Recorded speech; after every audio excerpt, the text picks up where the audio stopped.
بسم اللہ الرحمن الرحیم۔ السلام علیکم ورحمۃ اللہ وبرکاتہ۔ امید ہے تمام پیارے ساتھی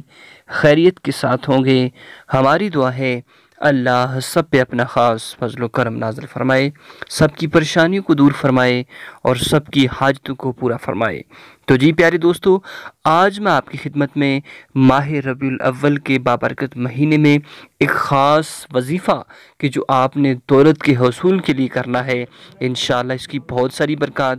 آپ کو نصیب ہوں گی۔ یہ وظیفہ جو ہے قرآن پاک کی ایک سورہ مبارکہ اور اللہ رب العزت کا ایک اسم ہے کہ جو آپ نے پڑھنا ہے۔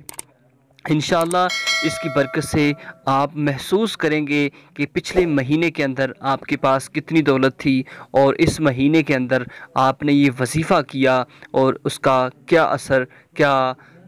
آپ کو اس کا اجر ملا ہے۔ پیارے دوستو، پیارے ساتھیو، عمل کی جانب جانے سے پہلے کہ سب سے بہترین عمل پیارے آقا صلی اللہ تعالی علیہ وسلم کا فرمان عالی شان بھی ہے کہ مومن وہ ہے کہ جو دوسرے مومن کا خیال رکھتا ہے۔ پیارے ساتھیو، اگر آپ کو اللہ رب العزت نے دولت سے نوازا ہوا ہے تو آپ اپنی زندگی کے اندر ہمیشہ جو آپ سے کم تر لوگ ہیں ان کا خیال رکھیں، جو غریب ہیں ان کا خیال رکھیں، ہمیشہ اپنی دولت سے صدقہ نکالا کریں کہ دولت سے صدقہ نکالنے کے بدلے اللہ رب العزت اس کو پاک کر دیتا ہے اور اس میں اور زیادہ برکتیں ڈال دیتا ہے۔ پیارے ساتھیو،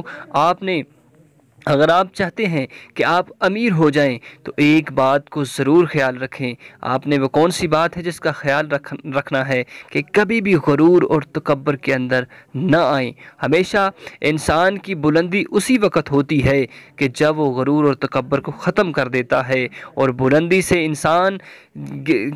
کے گرنے کی سب سے بڑی وجہ یہی ہوتی ہے کہ جب وہ غرور اور تکبر کے اندر آ جاتا ہے۔ ہمیشہ خیال رکھیں کہ اللہ رب العزت کے پیارے محبوب صلی اللہ علیہ وسلم نے جو فرمایا کہ غرور اور تکبر نہ کرو کہ انسان کو برباد کرنے والی یہی سب سے بڑی چیز ہے۔ پیارے ساتھیو، اگر اللہ رب العزت نے آپ کو دولت سے نوازا ہے تو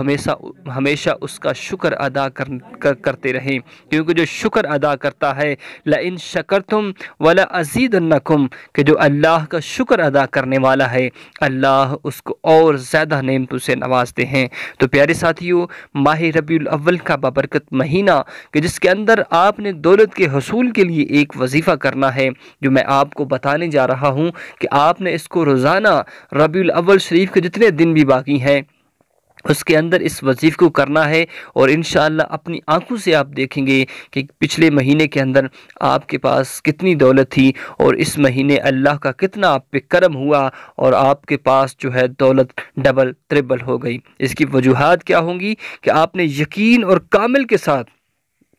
اس کا عمل کو کرنا ہے۔ جب آپ کا کامل ایمان اور پکا یقین ہوگا، اللہ رب العزت آپ پہ اپنا خاص فضل و کرم نازل فرمائیں گے کہ ماہ ربیع الاول کا مہینہ کہ جس کے اندر پیارے آقا صلی اللہ علیہ وسلم کی ولادت ہوئی، تو اس میں کوشش کیجئے کہ کثرت کے ساتھ روزانہ حضور علیہ السلام کی پاک بارگاہ میں گلہائے عقیدت درود و سلام کا نذرانہ پیش کیجئے کہ روزانہ کثرت کے ساتھ حضور صلی اللہ علیہ وسلم کی بارگاہ میں درود پاک پڑھا کریں۔ تو آئیے اب اس عمل کی جانب چلتے ہیں کہ جو آپ نے کرنا ہے، انشاءاللہ اس کی ڈھیر ساری آپ کو برکات نصیب ہوں گی۔ آپ نے حساب لگانا ہے کہ پچھلے مہینے آپ کے پاس کتنی دولت تھی اور اس مہینے کے اندر آپ نے یہ بابرکت وظیفہ کیا اور اس کی کیا برکات آپ کو نصیب ہوں گی۔ یقین کامل رکھ کر اس وظیفے کو کیجیے۔ آپ نے کرنا کیا ہے کہ اللہ کا ایک اسم الباسطو